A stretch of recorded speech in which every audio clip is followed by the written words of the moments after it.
गोजोनथाव खौरां रङियानि delight gold cinema हलावबो दिन्थिदों गराय फाख्रि सावथुनखौ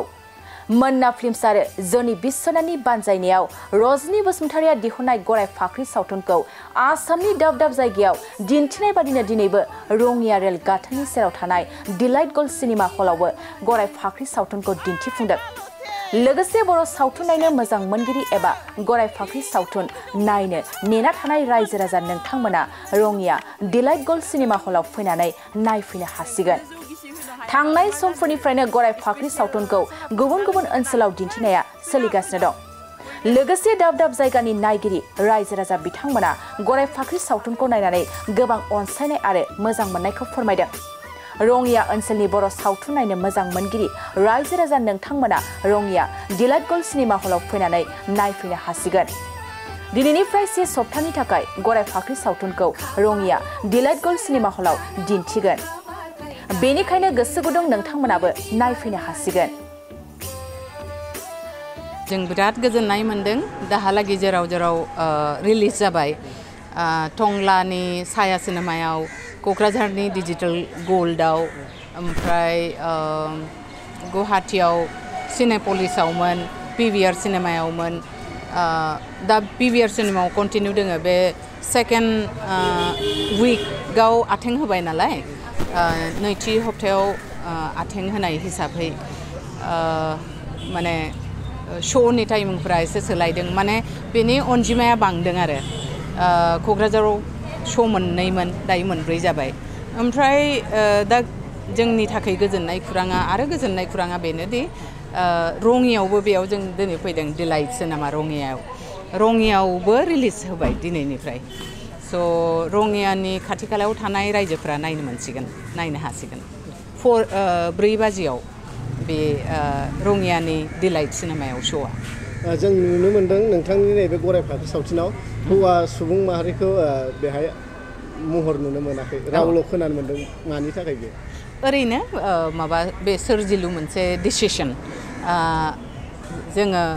गावनो माने सानबाय आरो जुदि हौवाफोरखौ खिथियालाफानो मोनसे जेन्डारखौनो लानानै सावथुन बानायो माबादि जागोन नायनि दे होननानै जोङो ओरैनो ट्राइ खालामदों बेखौ एक्सपेरिमेन्टेल होननानै बुङो बेखौ इंराजियाव आरो दा नायग्राफोरा गासैबो बुंदों जेबो प्रब्लेम नुवाखै जोङो मोनसे जेन्डारजों माने आइजोफोरखौ लानानैल' खालामब्लाबो जों जेबो फिल खालामाखै जों जेबो मिस खालामाखै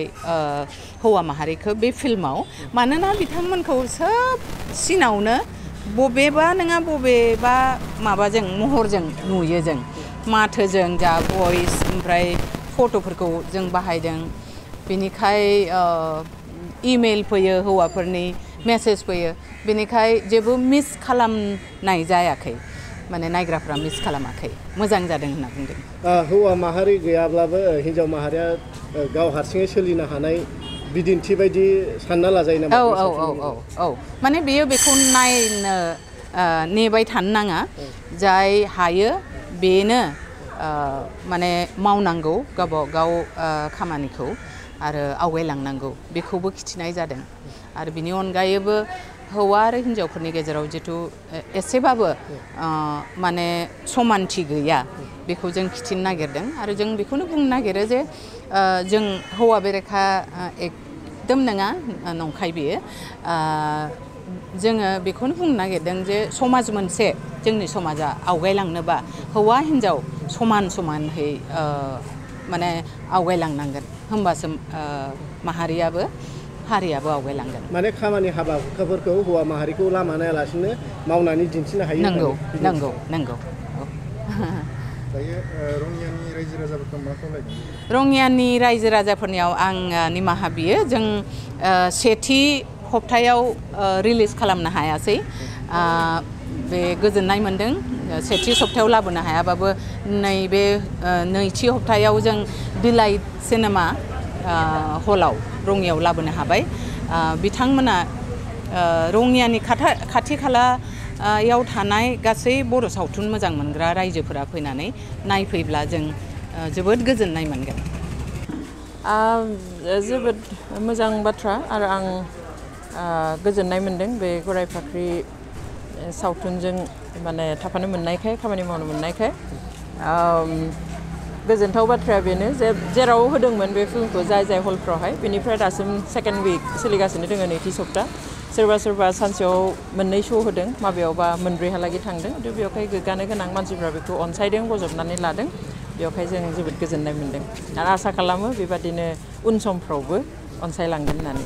जों नुनो मोनदों बे सावथुनाव हौवा माहारिनि फाव खालामनायखौ नुनो मोनाखै रावखौल' खोनादों रायजो राजाफ्रा गोबां हौवानि डिमान्ड फैनाय बायदि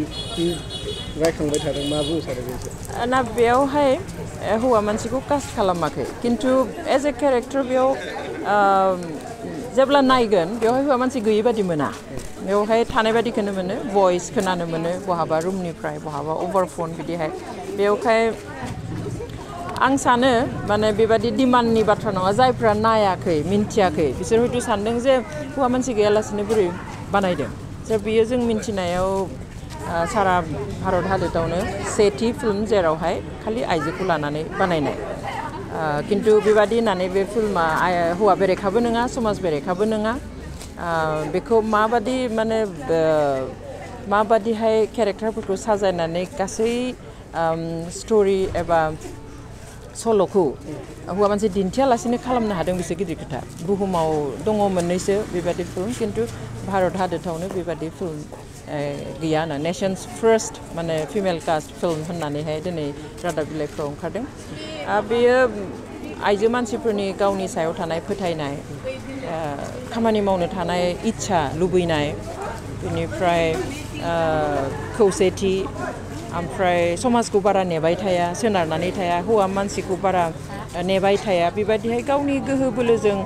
समाजनि न'खरनि आरो गावनि बेक्तिगत जिबननि सायाव फैनाय जाफोर जेंना बेफोरखौ फोजोबनानै लायो आं सानो जे बेयो जोंनि बिमा माहारि आइजो माहारि जाय आइजो आरो बिमाफ्रा समाजनि हारिनि सिनस्रि न'खरनि सिनस्रि बिसोरनि थाखाय गोहो बोलोसो होसिनगोन आरो बेयो जोंनि हारिनि थाखाय मुलाम्फा जागोन होननानैसो आं सानो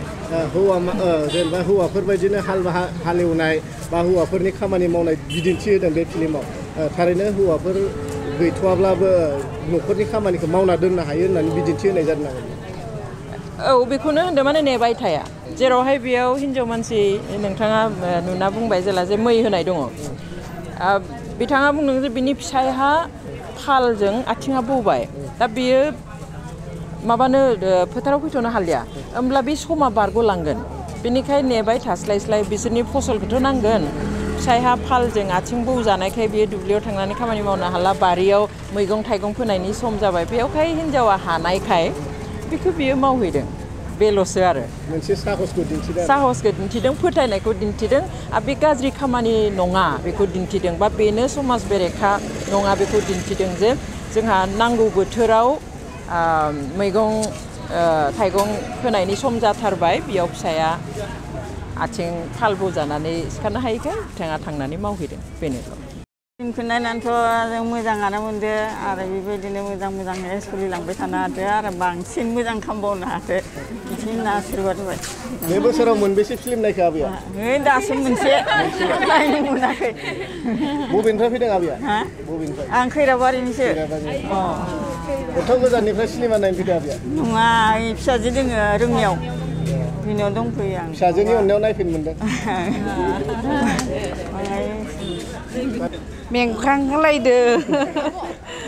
आंनिसो बाय जायां जादों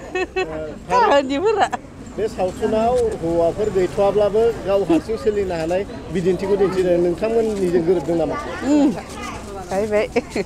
न'खर सोलिनो हानाय हिन्जावफोरखौ थुलुंगा होनाय जादों नामा मोजां मोनदों मेंखांसोबाय जादो दे मानो होनबा जोंनि आइजो माहारिनि जुजिबोनाय आरो समाजाव माबायदि सोलिदों बेफोरखौ दिन्थिफुंजोबनाय जादों आरो लोगोसे दानि उन जोलैफोरा बे सावथुनखौ नायनानै गोबां सांग्रां जानो हागोन आरो लोगोसे गोबां माने गियान आरजिनो हागोन आरो बेनिखायनो आं बे मा होनो बड'लेण्ड रादाबनि गेजेरजों आङो रायजो राजानिसिम बेखौनो खावलायनो सानो बे सावथुनखौ सुबिदा मोननायफोरा माने नायनो थाखाय जायफ्रा सुबिदा मोनो बेबायदि हलाव बेखौ आं नायनो थाखाय रायजो राजाखौ खावलायनाय थाबाय आंनिफ्राय गोजोनथाव खौरां नोंथांमोननि थाखाय लानानै फैदों MRM मेमोरियेल हस्पिटालाव गोबां बेमार फाहामथाय होनायनि खाबु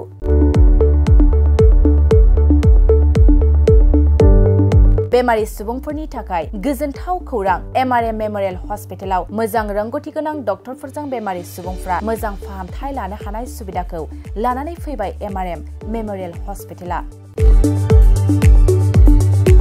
क'क्राझार सहरनि पुलिस पइन्ट आरो अमश्री हटेलनि साखाथियाव थानाय बयजोंबो मिथिसार जानाय MRM मेमोरियेल हस्पिटाला गोबां फेसिलिटिस खाबुफोर फोसावदों MRM मेमोरियेल हस्पिटालनि फेसिलिटिफ्रानो जाबाय critical care medicine emergency medicine paediatrician pathologist general medicine diabetologist OBS and gynae cardiology general surgeon neurosurgery advance laparoscopic ENT surgery department ophthalmologist surgical gastroenterologist neuropsychiatry onco surgery department dermatologist, orthopedics, residential medical officer, inter-facility unit, physiotherapy, radiologist, histopathological department, urologist, emergency department, CT scan, X-ray, pathology department, vaccinator department आरो MRM मेमोरियेल हस्पिटालाव 24 घन्टा जेब्लाबो खुलाय थागोन लांलाय लाबोलायनि एम्बुलेन्सनि सुबिदायाबो 24 घन्टा थागोन गोबां मिथिनो थाखाय नैबे 9854081948 936550204 जानबुं नाम्बाराव फन खालामनानै नोंथाङा मिथिनानै लानो हागोन